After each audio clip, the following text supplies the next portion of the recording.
Once again, German police were working through the night, slowly and steadily clearing away protesters who were trying to block a shipment of nuclear waste. Since the containers left a reprocessing plant in France Friday, demonstrators had been concentrating on stopping a train carrying the so-called castor containers. They'd shifted their attention from the rails to the roads late Monday, trying to interfere as much as possible with the final leg of the journey by trucks from a rail depot in Dannenberg to a storage facility in Gorleben.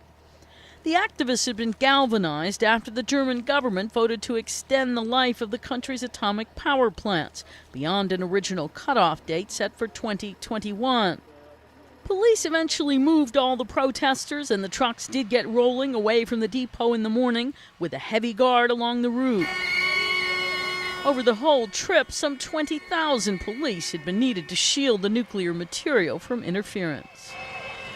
As the shipment was nearing its final destination, Greenpeace spokesman Tobias Riedl was expressing mixed feelings, though he pointed up what its opponents had been able to accomplish. A bit disappointing to see the nuclear transport now going the way, but in the whole, it's a big success for the nuclear movement and for Greenpeace the last days and hours.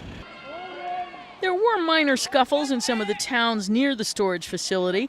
Police were chasing small groups of protesters off the road ahead of the convoy and claiming that some of them were being aggressive.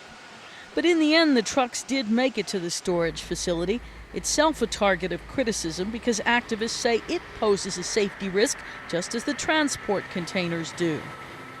And protesters vowed to be back next year when the next load of waste was due to move. They say as long as Germany puts off closing its nuclear power plants, they'll do their best to delay the shipments. Karen Sloan, The Associated Press.